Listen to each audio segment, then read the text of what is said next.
Hello everyone, good morning. आज चाहिँ म बिहानै छोटो मिठो ब्लग लिएर आउँदैछु। म र छोरो चाहिँ यहाँ ब्लग स्टार्ट गर्दैछौँ। छोरो चाहिँ रोइरहन्छ जति बेला नि, राति नि रुनी, बिहानै उठेर सुत्न नदिनी, यस्तो जाडोमा नि बाहिर जाम भन्नी। काम छैन है छोरोको। ल हेर छोरो यता, यो छोरोले के गर्यो? मम्मीले बिहानै पूजा गरेर टिका लगाइदिनु भएको। म चाहिँ बाहिर आएको छु। हाम्रो ठुलबुवा चाहिँ चिया पिउँदै हुनुहुन्छ बिहानै। ठुलबा यता हेर त, हेलो भनिदिनु त।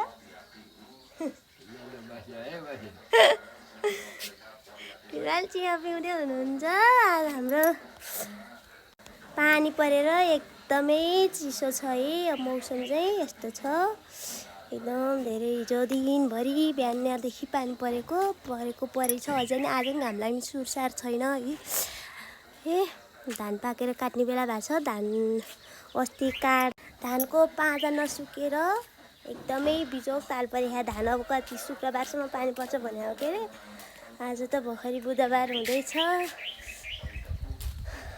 धान नि कुहिनी भयो।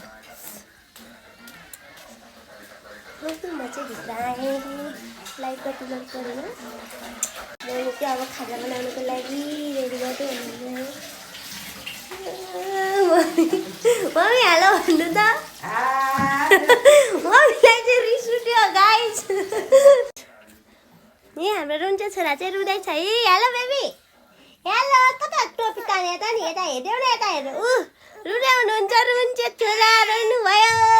सानो सानो कहाँ जाने? हाम्रो चाहिँ मम्मीले चाहिँ के खाजा बनाउँदै हुनुहुन्छ भनेर देखिहाल्नुभयो। बिहानै जाडोमा चाउचाउको सुप खानु पर्यो भनेर बनाउँदा जाँदै हुनुहुन्छ मम्मीले खाजा। सादा चाउचाउ है, पानीमा मात्रै त्यही चाउचाउको सुप राखेर अरू केही पनि नराखिकन। मेरो रुन्चे छोरा पारा यस्तो छ। जति बेला पनि बोकेर हिँडे भन्छ, सुत्न मान्दैन। छोरो हाँस्यो छोरो, आफ्नो ओठ फुटेर यस्तो चाल भएको छ। अलिकति जाडो लाग्ने बित्तिकै पानी कम खाने बित्तिकै मेरो ओठ फुटिहाल्छ। ओठले थाहा पाइहाल्छ पानी कम भयो भनेर। यस्तै हो। हजुरहरूको यस्तो हुन्छ कि हुँदैन? यी चाउचाउ बनेर चाहिँ रेडी भएर आयो। चाउचाउको सुप तातो जाडोमा।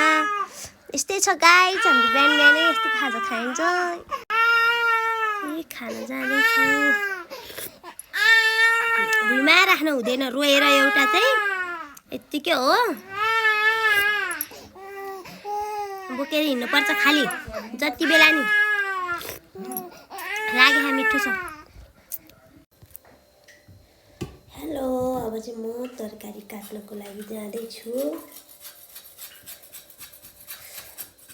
केही छैन तरकारी, साग र अलिअलि घिरौला छ, त्यो बाहेक केही छैन।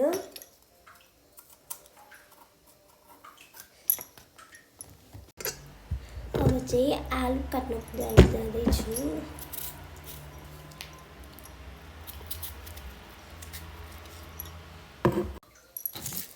लसुन केलाउनको लागि